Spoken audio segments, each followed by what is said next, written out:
I view rest as a productivity tool, and not enough of us are using it or leveraging it. Try and get a step ahead of the people you want to serve and the people you want to help. You don't have to know everything. And if you put yourself in that position of, I need more information, I need more skills, I need more time, you're just going to delay your own success and you may never reach the level that you want to. Try and have fun. Like, I think we get so serious sometimes. And obviously we have these business goals, we want to hit our targets.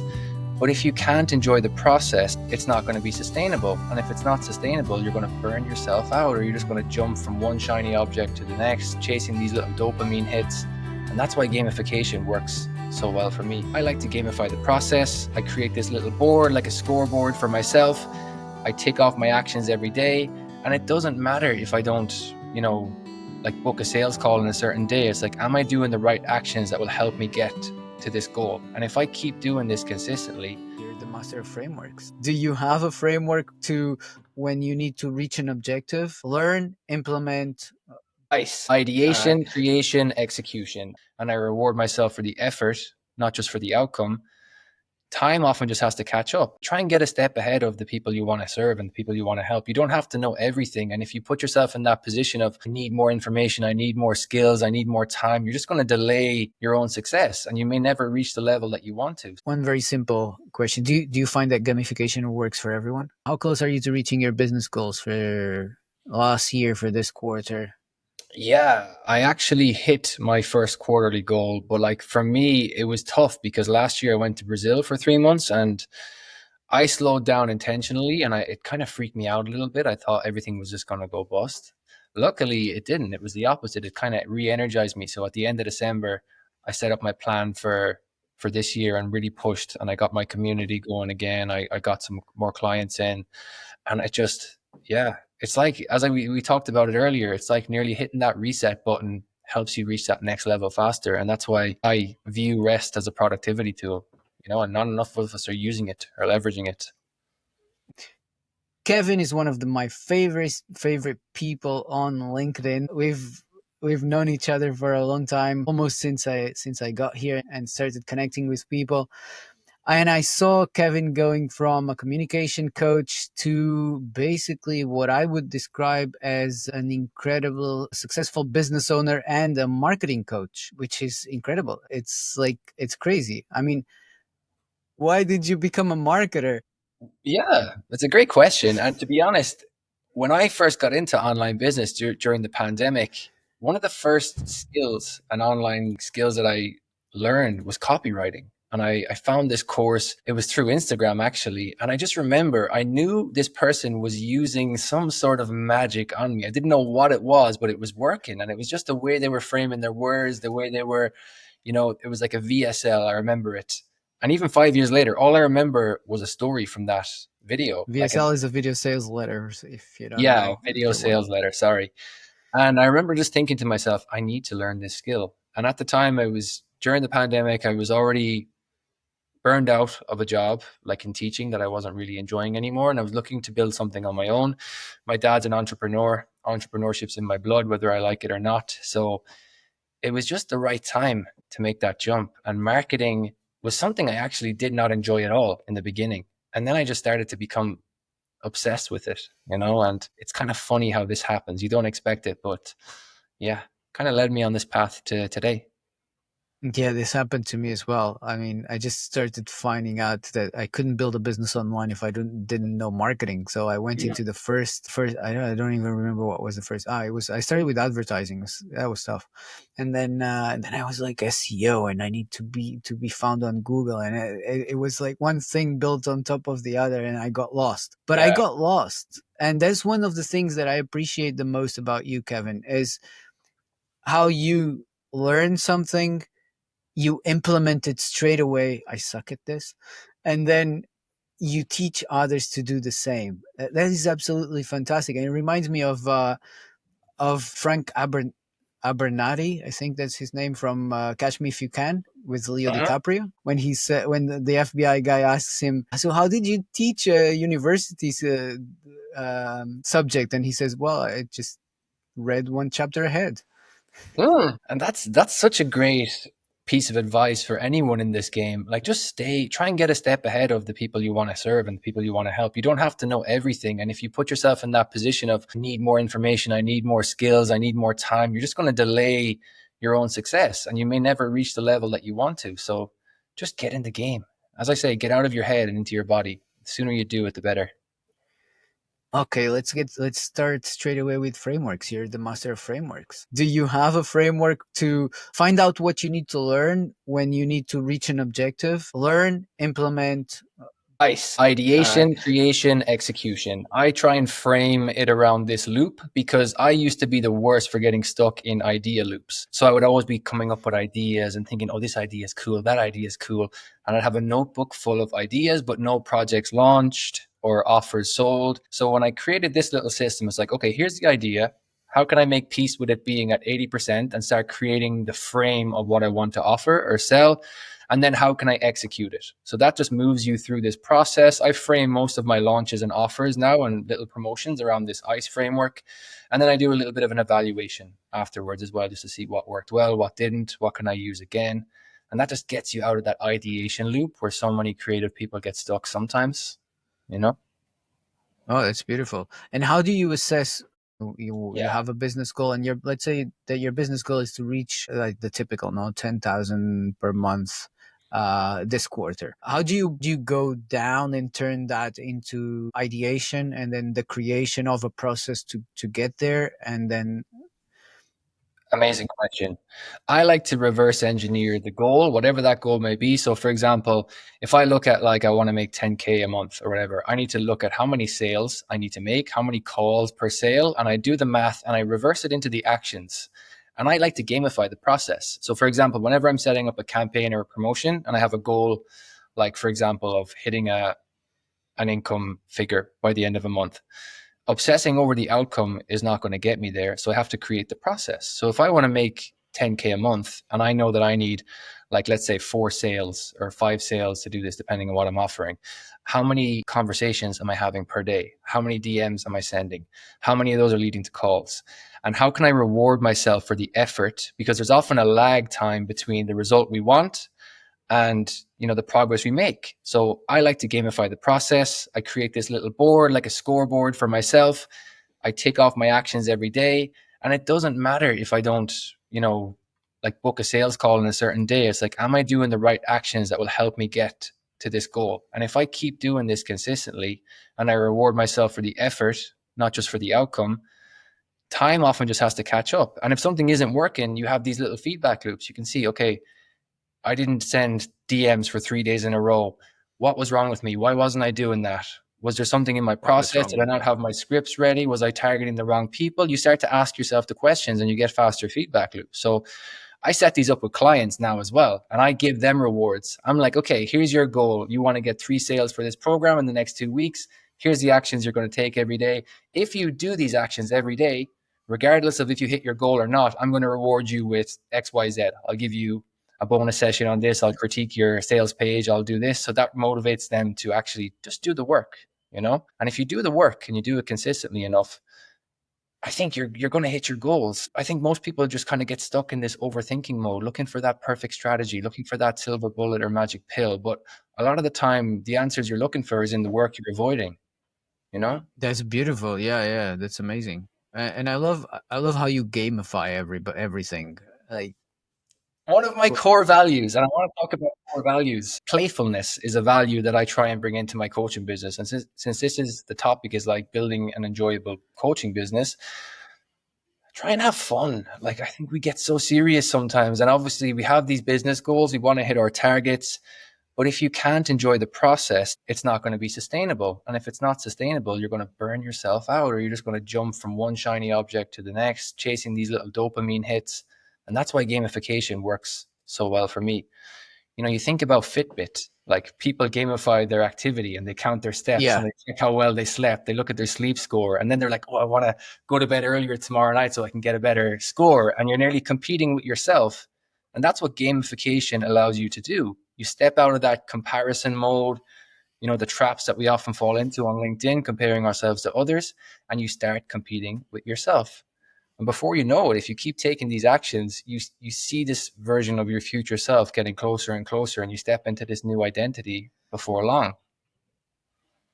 That is amazing, beautiful. We got. I love this process of gamification. But game, you mentioned like when it's for your client, you give them a reward, right? So, for example, Uh-huh. you build a landing page for them and you give it to them, right? So, how does this work when it's for yourself? Like, how do you reward yourself? I like to reward, like, for example, if I have a 30-day goal, I like to build in like a 5-day, 10-day, 15-day, and like maybe 20-day reward.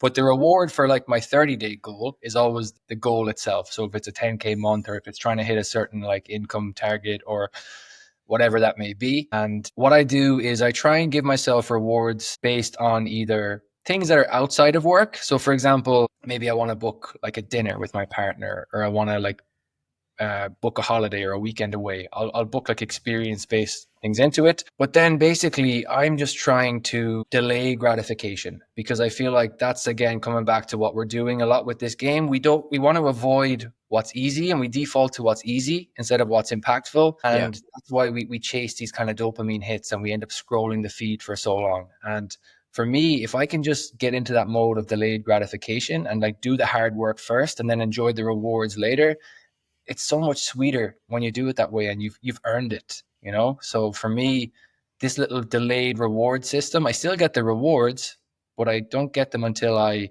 at least make the effort, you know. And for me, as I yeah. said, it doesn't matter if I hit the goal. Like, all I have to do is keep my streak. It's like the Seinfeld method. Have you heard of that before? Jerry Seinfeld, the No, comedian. He had this theory where every day he had to write a joke. Okay. And all he wanted to do, he's a comedian. So he just, every day I have to write a joke. And what I do is every day I write a joke, I write like a one, and then I just draw a line through it. And my goal is not to break the chain. So that was his method, just keeping his streak, not breaking the chain. And obviously, if he's writing his jokes every day, he's getting better at his craft, he's improving the skill.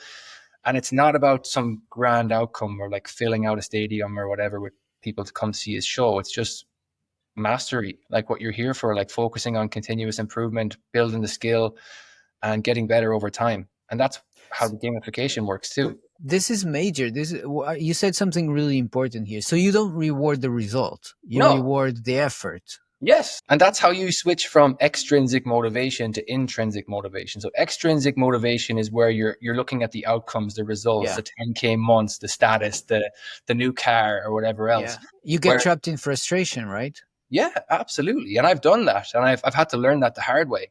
But intrinsic motivation is when you focus on an activity or a process for enjoyment of the process itself. And you might hear that expression going around where it's like, it's not about the destination, it's about the journey. And it's nearly cheesy and cliche because you hear it so often, but it's so true. If you can learn to enjoy the process, and if you can stick with this process, eventually the outcomes take care of themselves. But if you keep jumping around from one thing to another and like really obsessing over the outcome, you're never going to build the right kind of process that will help get you to the result you want, you know? Yeah, yeah, yeah. Whoa, amazing, man. I Whoa. feel that this is something to, yeah, I mean, this thing, it's something I never considered, like rewarding the effort and not the result. And that's, I feel it. And I'm guessing that every business owner feels it, the frustration for not hitting the goals, like it hurts a lot. It does hurt. It does hurt. And I think that's a problem, that we put a lot of pressure on ourselves, and we might tie a lot of our self-worth to our ability to hit our goals, because obviously you're putting in the effort, you're building the skill, and if you don't hit your goal, you're a failure. But like, Yeah, if just by getting into that mindset of like, have I improved a certain skill? Have I done the right things that will take me closer to this goal? Do I feel like I'm improving as a marketer, as a person? Am I evolving through this process? And if you can answer yes to these questions, you're already winning. You know, playing the game means you're winning.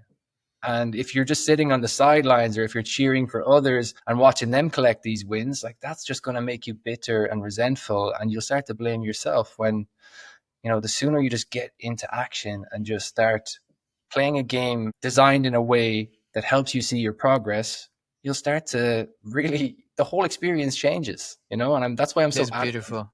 for this Playing gamification. the game means you're winning. I'm gonna ask the producer to put that thing here. We don't have Yeah, a producer. I it's forgot. true. I get passionate about this because you know, I've lived it. So that's probably why. Yeah, yeah. All right. One very simple question: Do you find that gamification works for everyone? No, it definitely doesn't. Like I remember one time someone said to me, I was telling them about this process, and someone goes to me, "This is not a game to me." And I was like, in my mind, whoa, that's at first I felt like, oh, that was not what I expected. And then another part of me was like, this isn't for everyone. And that's also a core tenet of marketing. You're not trying to be for everyone. You're trying to attract the right people and repel the wrong ones. I'm looking for people who are interested in personal development. And that's why mastery, as I mentioned, is a core value of mine. And multilinguals are great at, embodying this value because language and communication is something you're always improving and always building. And if you're interested in having fun with it and enjoying the process, gamification can just take the take the pressure off the whole situation. And when you can play the game with less pressure, you start to enjoy it. And I think when you move That into that mode of enjoying what you're doing, you're less likely to worry about making mistakes or looking dumb or bad or whatever, and you grow so much faster. You know? and since you're touching on the Cool. subject of languages, Yeah, Duolingo is amazing at this. They are so good. I mean, I've never used Duolingo, but my daughter does. yeah. She's learning Japanese, and recently, like she's practicing it out loud at night, and I feel like I'm watching anime. She sounds really good, man. Amazing. But I can see like my daughter is she's a rebel. She doesn't learn things because you want her to learn. She learns because she feels like learning. But it's funny, like how she's like, I gotta do my Japanese lesson, or otherwise Duo is gonna get pissed at me. He's gonna murder me in my sleep. It's like it's It's so funny you mentioned that because they've put in like something on the Duolingo, what's it called? Like the the symbol logo. on your It's the phone. widget. Yeah, It gets angrier as the yeah, longer yeah. the day goes when you don't actually like do it, it gets angrier and angrier. So you see it changing and it's like, oh God, I have to keep my streak. So they're really clever with their marketing.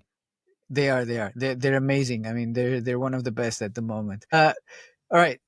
I wanna talk a little bit about your story. We started touching on it, but like when you went from a communication coach to a business owner to a marketer, but basically from the outside what I saw was you putting out offers. And I remember because we were always in communication with each other, and you were telling me, oh crap, this one doesn't work very well. I had only two people attend my workshop. And if I'm not mistaken, you focused a lot on reaching out to the right people, getting them on workshops where you just gave free value to them, and then from there you started building your offers. Am I wrong? No, you're partially right because a lot of the time with marketing in general, you have to do the research, and I feel like you can't skip this phase. And for me, when I was building my offers, I was trying to get a sense of the market and who I could help. So when you run workshops, especially, you're trying to get people to know, like, and trust you. And if people spend more time with you, and workshops are a great way to do that, they're more likely to maybe engage with what you have. And if you find the right offer for the right person at the right time, they might say yes at the end of it. But for me, the workshops were part of that, the research and the building, finding the right people, but they were also me building my skills. For me, as I said, it all comes back to getting better at what I'm doing because the more confident I felt in what I could deliver and the more I could like get feedback live from real people who like, did this workshop go well or did it not go well? How can I improve the process? How can I deliver it more effectively last time? What sort of signals or what sort of friction was there in the process? For me, those workshops were like the playground for me to actually figure out what offers landed, what ones didn't. And they were great, easy entry points for people to come in. It's like, they were free in the beginning. And I think that's what gave me a lot of the structure and a lot of the frameworks that helped me grow my business and improve my one-on-one services, help me build out my community. I can build a workshop framework now in like 5 minutes and I can use AI to get it live. And that used to take me hours or days. Beautiful. And now it's like This ended up in a community. Like, community is your main offer right now.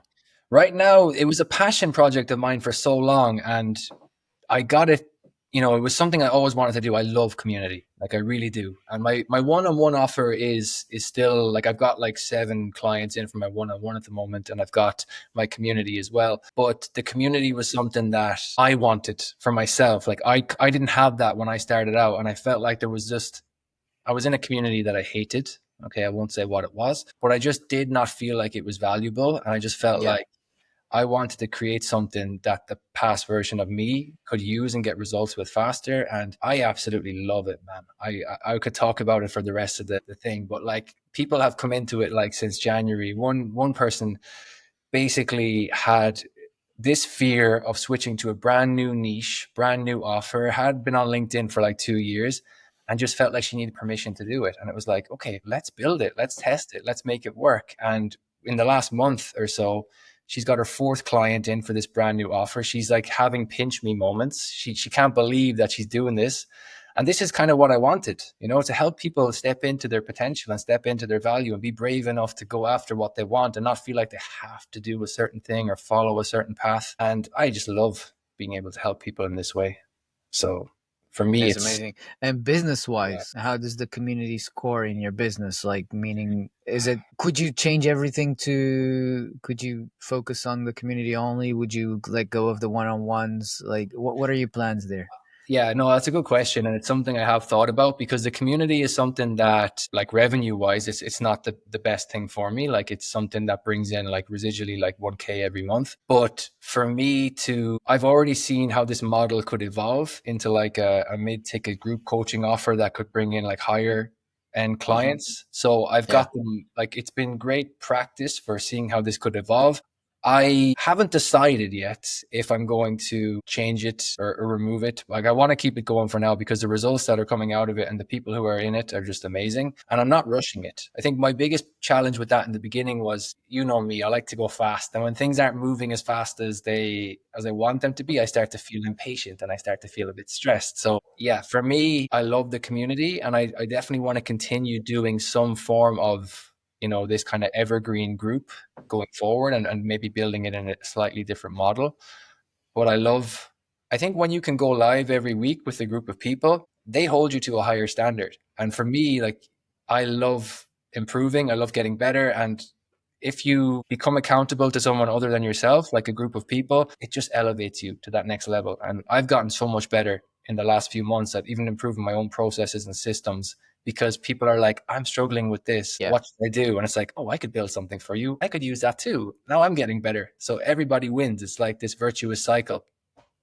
I think communities are overhyped, honestly. I do believe that cohorts, communities, there everybody wants theirs because it's low effort. They can multiply. So I believe there's a lot of selfishness there. But because you are such a selfless person, if there's a community I join, it's yours, man. Because I do believe that that's the real essence of what a community should be. Mhm. So yeah, so I You mean, I got love that that you mind. went in that direction, and I hope that that community grows to a place that you can focus 100% on it, even Yeah, though we will even see. though one on one is still good, and I guess that people get a lot of value from working one on one with you. Yeah, yeah. I definitely the people who I work with one on one, like I love that experience too. And there's one guy right now, like I can't share it yet, but he's just had such an incredible win, and I'm so pleased for him. And I can't wait to see how that grows because I think with the one on one and with the coaching in general, like just one thing I'd love to say is I get energy from my clients' wins, and I think that's one of the selfish reasons I have in coaching. I love when people are doing well and I love hearing like their growth, but you also nearly take on their losses. And when they're going through a tough period, you feel that energy too. And there was a period back in February where this person was just going through the toughest time. And I'd be like lying in bed at night, like, how can I help this person? How can I help him? And like, you start to feel that. And for me, that's why I love the one on one, not just for the highs, but you're like this person who is in the trenches with them so that when they're Yeah. struggling like you're with them and you're there. And that's why just seeing him come out of this struggle now and have this huge win this week, like I get emotional, this sort of stuff makes me emotional. And that's why I know I'm in the right kind of path with this. And I definitely will keep the one-on-one to some extent, but it's not scalable. And I'm nearly at capacity with the way I have it now. So that's why this group model and a version of the community is something I'm considering Yeah. next. Okay. I look forward to see how those evolve and they blend together and Thank you. where it gets. And maybe we'll get you back here to share how it evolved. Maybe. All right. I want to circle back a little bit to you mentioned that you mentioned research. There's nothing more important in marketing than research, knowing who you're addressing. And you did mention that the workshops as part of your research, but I know that you have a very good research method and it's very in the trenches. How do you find out exactly what your ideal client needs? And like, do you want to share a few methods or all the methods you use? I know that they're quite useful. So Oh, absolutely. I think one of the best methods early on was using polls as market research on LinkedIn, and I would literally sometimes I would put my offer in a poll. I would put like the three parts of like one of my core offers related to a problem that offer solved. And I would ask people, what's your main challenge when it comes to getting clients on LinkedIn? Is it more understanding your offer? Is it more finding the right people for this, or is it more the sales process or something like this? And I would just get in the DMs and I would say, I really appreciate your vote in this poll. What is it about X that you find so challenging, or what is it about Y that you most like to improve? And I would just gather this data. I would use this evidence, and I get clients from running polls. Like I'm still getting clients from running polls, which is like it's such a slept on tactic, I think, for LinkedIn. But I'm yeah, not doing it for that. I'm doing it for the research. So people will I think sometimes people get annoyed with my polls, but I don't care because I get such valuable data from it. And I think you yeah, have to, if you're selling your own offers, you have to move with the market. The market is yeah, always changing. I feel the mood shift so often because I see what's working, what's not, and I'm always talking to people. I wouldn't have built any of the offers that I have if I hadn't gotten those conversations, if I hadn't done the research first. And I used to want to just build the offer and sell it. But like if you skip on the research and if you don't talk to the actual people who you want to work with, you'll never get those insights. Like there's so many good insights from just talking to people and things that you don't yeah. even realize. Like now there's a tool that I use and my clients are using it too. You probably know this yourself with marketing, but more around the psychographics. So like the four forces, like the fears, the frustrations, the desires and aspirations.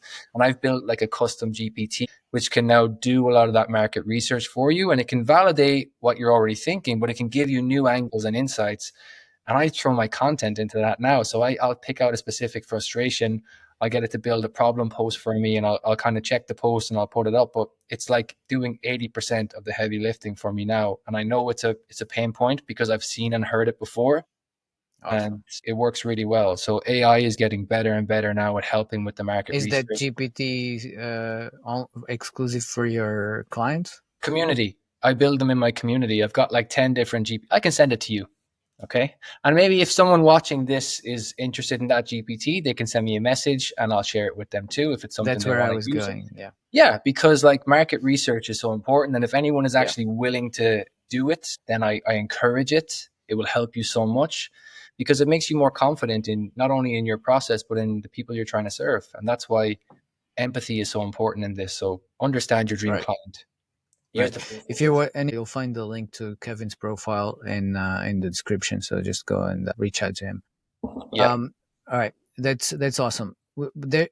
Let's go back to the polls for a second. Just I know that again, you're the framework guy, and not every poll works. And I've done a Oh, few polls myself. You have to focus the poll on again on the person, on what they want, and the way you frame it. Do you have a framework for how to frame the poll that to get people to engage with it? I think there's also a part of nearly conditioning your audience to expect a poll from you. And if you can Okay. integrate them into a strategy like once or twice, like once a week or twice a month, your first few polls might bomb, but you'll get better with the data and people will start to expect them. So for me, whenever I'm doing polls right now, it's usually to validate an offer. So I'll be looking at like some new offer and I'll ask people what they want and I'll share a poll on that. Or I'll go into like a problem based on something that I know my audience faces, and I'll use it to share like a resource or to validate my market research. But usually, the polls that I've done that have done well in the past are usually framed around a specific challenge or struggle. But the thing is, you can't just say, "What's your biggest challenge with this right now?" Yeah, Because exactly. That's where I was going. people see through that. So that's why if you can learn to frame your question for the poll more aspirationally, and look at where people are trying to get to, not just what they're avoiding or what they're struggling with, because the aspiration is a mirror of the pain point. So just by even framing your conversations more positively, you can still find out what people are struggling with, because if they're trying to get towards this thing, there are certain things that are blocking them. And then what I like to do when I'm in the DMs is I'll ask people like binary questions. So whenever I never want to assume someone's problem, or I never want to ask them, like, is it this? I'll always say, like, is it more of A or is it more of B? Or maybe it's something else entirely, but get them to kind of guide the conversation. And even by you engaging them that way, you start to stimulate them in the conversation. You make them more reflective. You help them come to their own conclusions on their problems. And they actually start to thank you and say, wow, I've never thought about it like this. And, that helps position you as an expert and someone who could potentially solve their problems. So asking these questions are golden, and you get so much Is better it as well. fair to assume that whilst you're doing this type of research, so hands on, so in the trenches, you're also booking sales calls? Absolutely. Absolutely. One of my last clients who I started with just this month came directly from a poll, and it was literally a conversation about, I'm trying to remember the exact poll. I can find it and share it with you. But basically, it was like, where do you spend most of your time on LinkedIn? That was the question. Okay. And it was like engaging, DMs, whatever else. And like 50% of the replies was engaging. And I was like, oh, this is not good. You should not be spending most of your time engaging. That was the first Where problem I do saw you? with this.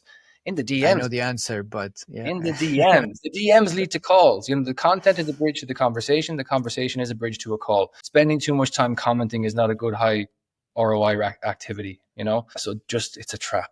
But basically, I had a Beautiful. conversation with this person, and it was like questions were coming up about spending a lot of time engaging, and then basically it was like, are these, does, I asked the question, like, does engagement help you book sales calls, or does engagement help you get clients, something like this? I know it doesn't really. And then they said, well, sales is an interesting moment of conversation. Sales is an interesting moment for us. And I was like, okay, interesting. When you say sales is an interesting moment, what do you mean by that? I don't want to assume or be like, oh yeah, sales is tough, blah, blah, blah. I'll always ask the question. And then they basically said, well, if this is something you can help with, maybe we could have a call. So all I did was ask a couple of questions, guide them towards it. And that's how you turn a poll into a booked call. And that person became a client. Okay. So Wow. don't skimp on polls, guys. I've got, like, I'd say this year I've got a client every month from a poll, which sounds crazy, doesn't it? And by the way, there's a little note here. You said, okay, people are spending most of their time in engagement instead of DMs. And why do people do that much engagement? It's because they want visibility for the content, right? Yeah, So there's sure. one little trick that most people don't know. Every time you DM someone, they're going to see your post. Exactly. It's better than a comment. Obviously, it's only one person, but that person is going to see your post. You be assured. So if that post also is relevant and is talking to the right pain points, they'll be engaging with your post probably. Well, let me take that a step further with you right now, because that's a great point, and it's something that I always tell my clients. That's why every week, like clockwork, when I share a poll, the next post the next day is a proof post. It's a case study, it's a testimonial, it's a Ah, result I got from my client. Because every Wednesday, whenever I create a poll, I go and I DM those people. Like, it gets me, I have a template that I use. It's very simple, takes less than 5 minutes. And then the next day, whether or not they engage with the post, they're more likely to see that piece of content. And if every week you're staying top of mind, you're showing like some results or some testimonials, you're going to start to build more trust, and they're going to start to see you as an expert. So that's why strategically sharing like a piece of content around social proof or some sort of result after a poll is a great way to go. amazing. Before we go to the next step, I want to challenge you there, actually, if that's Challenge me, okay. my friend. You can always challenge me. I know you're the master of conversations and DMs, and that's actually that it's the most important tool on LinkedIn, because it's building a relationship that you get to the next step. You're building a professional relationship, but we all know that it's trust that actually gets people to take the next step, right? Mhm. Um, Personally, y- uh, I don't know if you're aware of my process. You know quite well. Yeah, I you're the I opposite of don't. I'm the opposite. I'm the opposite of you and most people. I don't start conversations. I barely talk to people in the DMs. I don't engage either. But because I have my profile so well optimized with the right sentences to my audience, and then I have all my systems on the back end, people end up subscribing to my email list. They receive my welcome emails, my welcome sequence, and they book calls with me. That's how it works. me. Currently, I'm booking like around three discovery calls per week Hmm. without doing anything, and basically if you have a system like this, then I would say there's a place for comments there. But again, the DMs will do the same thing. And I want to start having more conversations in the DMs. I just can't find the time to spend more time on LinkedIn. I struggle with this. I get you. So, what is your process like when it comes to LinkedIn activity? Hmm. I know that you have a schedule. I know that you have a time frame for each thing. Can you share it with us? Yeah, absolutely. And I think to reframe how you feel about DMs, just look at them like money making minutes or income generating activities, because every time you spend in the DMs is helping you grow your business, helping you build your pipeline. So I would always, every day, I'll spend 90 minutes maximum on LinkedIn. And now it's just robotic, okay? Because I just do it so often that I just know what to do. I'll open the feed straight away. And like you'll see this, you'll see the feed, you'll see the post, a lovely big picture trying to hook you in.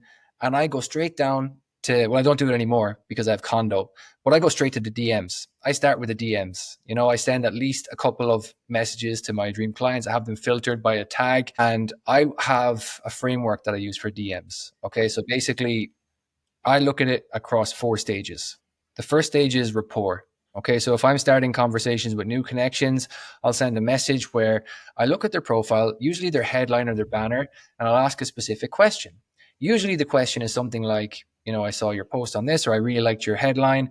Are you on LinkedIn more to grow your brand or build your business? Because I've had people say, I'm only here to build my personal brand. And like some people, I think they just don't know what they want, but a personal brand is a means to an end, whether or not they realize it. They're looking for something. So when I And ask, it's a long term work. I mean, you're not going to get immediate results. That's for sure. exactly. Yeah, exactly. So I'll ask that question straight away. And I'm looking for people to say, I'm here to grow my business. Cool. One or two messages, rapport, done. You don't have to spend hours in the friend zone back and forth with all these questions, asking about their dog or anything like this. One or two messages, light rapport, and you can move into the second stage, which You is like know, I'm really collaboration. good at getting into the friend zone. Yeah, well, I think I a lot of thrive people there. are. But the whole reason I created this framework myself was because I used to get stuck in the friend zone. And whenever I create a piece of content around that problem of the friend zone, I've lived it more than many people. So I can really tap into that frustration well. So when people hear that and see themselves in it, it's coming from a place of experience. I'm not trying to attack anyone. I'm talking to my past self in that piece of content or whenever I talk about this. And yeah.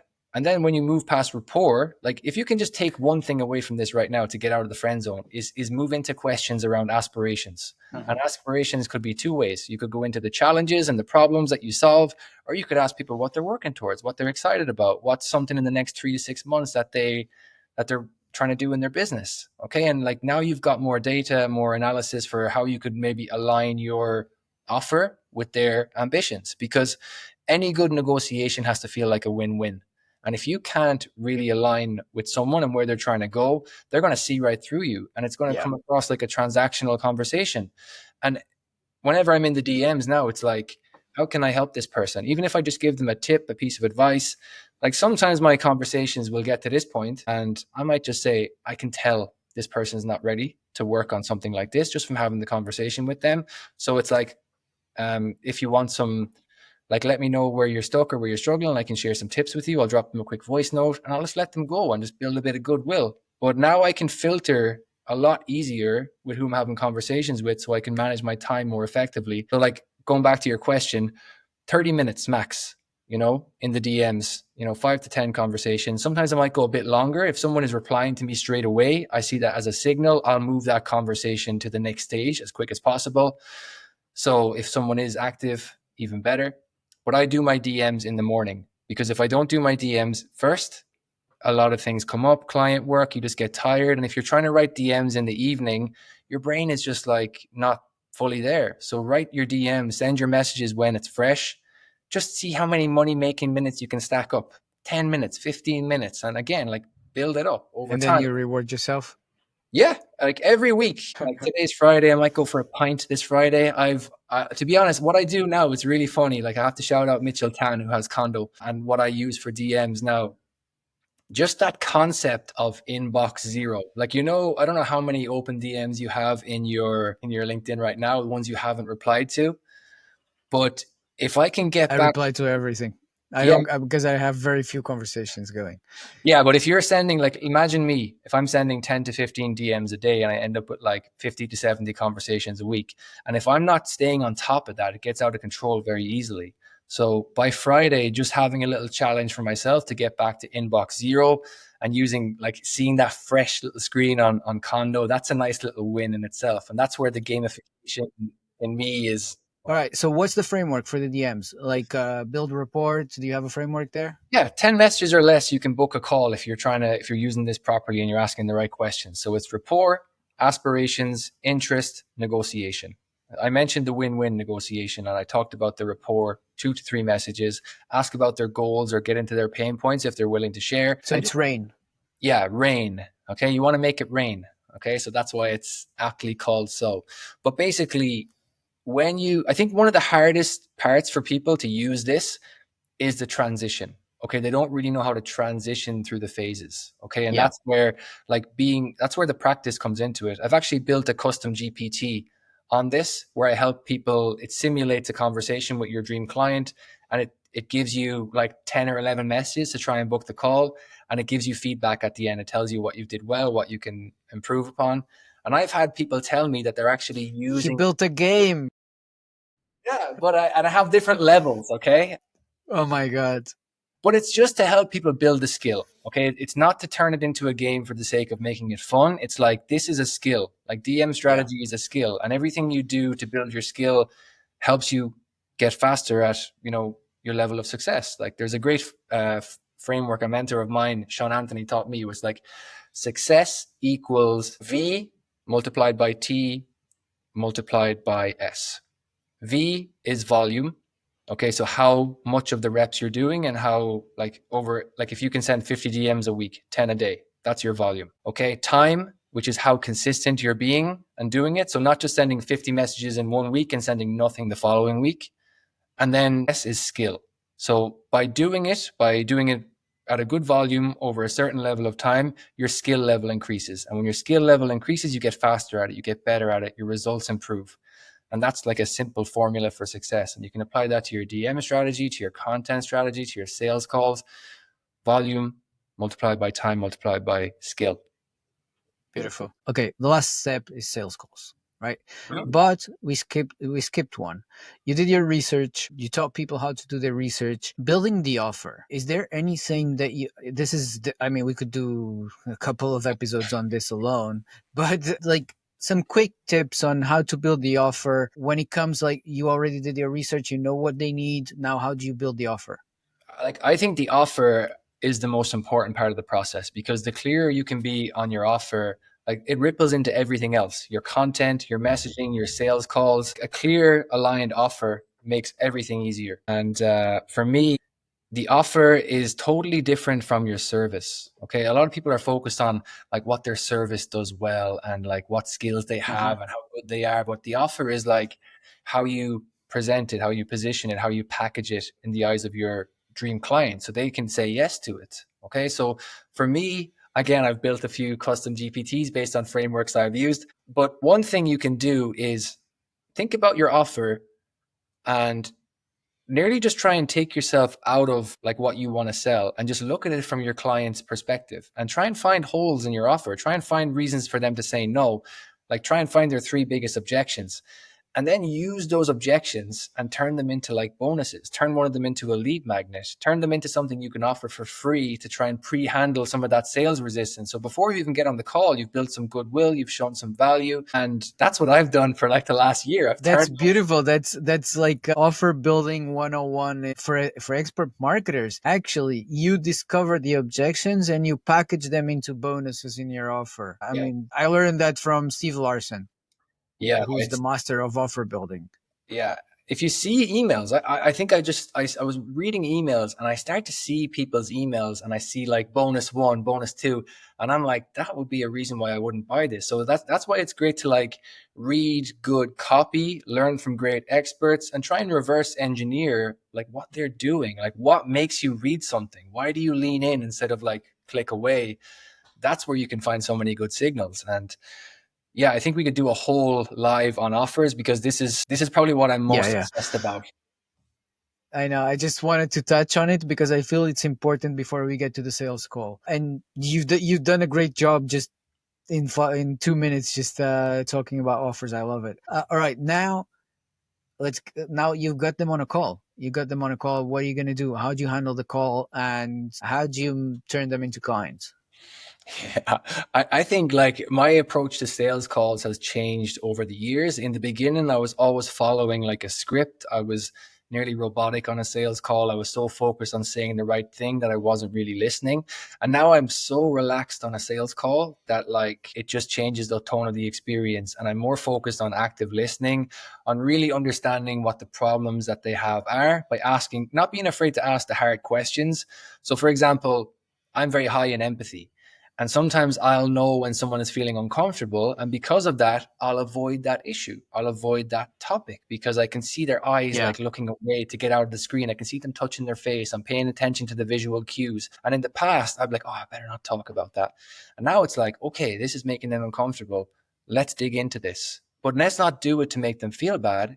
It's like using your tonality and your tone of voice. So saying something like, okay, you mentioned like that the DMs were like a frustrating experience for you. Like, what is it about it that you find frustrating? Why do you feel like you're not able to turn them into calls? And instead of me No, offering for them me. advice, no, I'm just saying like if I You were weren't talking, using, I thought you were using me as an example. Yeah. yeah, yeah. But like example, like if I were, I will go a lot into the problem identification and really get clear on what it is before I talk about any of the process of working together. You really have to paint the Quick, clear before, you know. Sorry. quick role play. My problem is not that the DMs are frustrating. Is it's not something I enjoy. I don't like talking, opening DMs, and I don't like starting conversations. I love having conversations. I love being here with you talking about this. As you know, I mean, we speak a lot, but I like having conversations with people I know, not with unknown people, with new people. I mean, that's the barrier that I don't enjoy, and that's why I package all my marketing on attraction, and I make people come to me, the right people. Um, but yeah, so how would you address that? Yeah, well, I don't even know if you'd be a good client for me because I would want you to be sending DMs, And if you're telling me that you're not going to do the work, I probably wouldn't want to work with you, and I would make that clear on a call. Like I would say, like a lot of the That's sales good. call That's is good. like frame control. So, for example, if you're saying, I don't want to do this, I don't want to do that, it's like, okay, Fran. So, like, you're saying to me that you want to hit this income goal, but you don't want to do like the work that can help you do it. Like, I've done this, I've had clients who've done this, maybe share some social proof, but you're saying to me that you're not willing to kind of like put in a little bit of effort in this regard. That's fine. We can go separate ways. And then I'll see how you respond to that. And I'll see if it's like, are you coming back to me? Are you going to push me away or are you going to pull me back in? And then we can talk and maybe I can bring down your wall a little bit, find out what the fear is around like the DMs. Is it a fear of rejection? Is it you don't want to burn yourself out sending too many DMs? Kind of like sit with the problem, bring it to the surface, and then try and find a solution around it. If we can find a solution together, like I mentioned to you earlier, every negotiation has to feel like a win-win. It can't feel like a No, loss for for you. me, it's because I have an alternative method that Yeah, works. exactly. So if you have a method and it's working, I'll say, okay, so like is your method bringing you the desired results now? You're saying you're booking 3 calls a week. Are those calls turning into clients?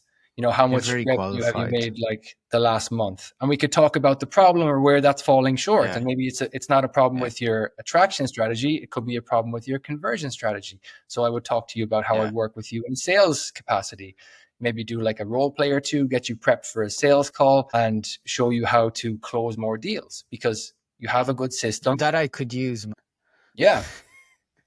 Everyone can use that. And anyone who says that they Yeah, can yeah. improve their sales skills are just, Yeah. too much ego. Like No, everyone can. honestly, I'm just lucky that I get people that I get to the calls are already highly qualified, and most of the time, and I have clients, actually, clients that I end up working with. They so yeah, so how can I pay you? How can we start? I'm not the one doing it, like, which Amazing. I'm very lucky there. And yeah, it's because of the optimization and because I do that work beforehand. So I am actually already addressing all those objections, all of that. I'm offering everything beforehand. So basically you can check how I optimize my profile by going actually to my profile and checking the link over there, and you'll find like I have a scoring tool that gives you a score of how your profile is optimized, and then at the end you'll get offered a profile optimization when it comes to attraction, right? Mhm. Tool. And that's how the system starts, right? So basically, when once they come and they book a call with me, they're already highly qualified. They already know what Mhm. I'm about. They already know what they want. So yeah, that's I can't complain there. But yeah, it's scalable. But then again, it's dependent on, like, I get three sales calls and I can't get more because I have 850 profile visits right at the moment, and my posts reach 200, 300 people. So if I can scale that part, I know that this explodes. It's very scalable. I don't have to go Mhm. one on one. Is there a framework for the sales calls? Yeah, like I follow like a six-part sales call that I use, but it's like I wouldn't call it like a fancy named framework. I just have a structure that I use for the sales calls in each situation. But like I think the most important thing for a sales calls is don't try and templatize. Like really get into the problems with people. Like come from a place of wanting to understand them. See if you can actually help them. And then when you get to the point where you're going to talk about your offer, you're going to link everything back to what they've told you. Because if you listen to them and you actually show that you've understood them and they feel comfortable with you, it's just a matter of like finding a way to make it work. And the more you listen, the more empathetic you are, and the more you actually want to help this person solve their problem, the more they're going to feel that. And if they feel that, you won't have to resort to like, too much objection handling. Yes, I have objection handling frameworks that if someone says I need to think about it, I have a question for that. But at the same time, if you do your job well, you won't have to handle too many objections. You'll cover them on the call and you'll just make someone feel comfortable enough to want to work with you. Okay. And that's why nowadays, like, I don't want to really go too deep into frameworks for sales calls. I want to keep it dynamic. I want to keep it human. I want to keep it like personal because that's what wins in the end. It's not about a framework Got it. for that. Got it. And yeah, well, we have to stop because otherwise we'll stay here all day. Oh, You we know have to how it start. is. Sure. Question for Kevin: what mental models do you follow or suggest someone who truly struggles with procrastination and has a lot on their plate and gets overwhelmed? Tough one. That is an amazing question in terms of like mental models are amazing. You know, I would say in terms of procrastination, for me, it's like getting to the root of the procrastination itself. Okay. Usually it's like three F's. Okay. It's fear, it's fatigue, or it's fog. Okay. So fear is like, why am I procrastinating? Am I afraid of rejection? Am I afraid of, putting something out there and it's not received the way I want because I really care about my service? Is it fatigue? Am I just tired? Am I burning myself out? Am I doing too much? Am I not taking enough rest? Okay, that could be why you're procrastinating because you're not giving yourself grace and giving yourself some breaks. Or is it fog? Are you unclear about the next steps? Is there a skill gap? Is there something you need to learn, or is there some way you need to systemize your process to make it more effective? It's fear, fatigue, or fog. Find the root of your procrastination and deal with it at the source. Fear, fatigue, or fog? Amazing. The three F's. Yeah, if anyone has a question, like even send me a message, guys. If you heard something here and you want to have a conversation, like I'm happy to chat on LinkedIn. Okay, I'm I'm a tall guy, but I'm not a big scary dude. Okay, come and have a chat, have a conversation. If you have any questions, don't be shy. I love talking to people on LinkedIn, and your questions are actually good market research for me, as I already mentioned. So if there is a problem, there is a challenge, come to me, talk to me, and let's figure it out together. We have an episode entirely on DM strategies. Just go to createandearn.com/SM. You'll find our Substack, and you can see the previous episodes. There's one that is, I'm going to drop it in the chat as well. One of them is entirely on DM strategy. It's not my strategy. It's actually the blueprint, and Dana is the one who shared it.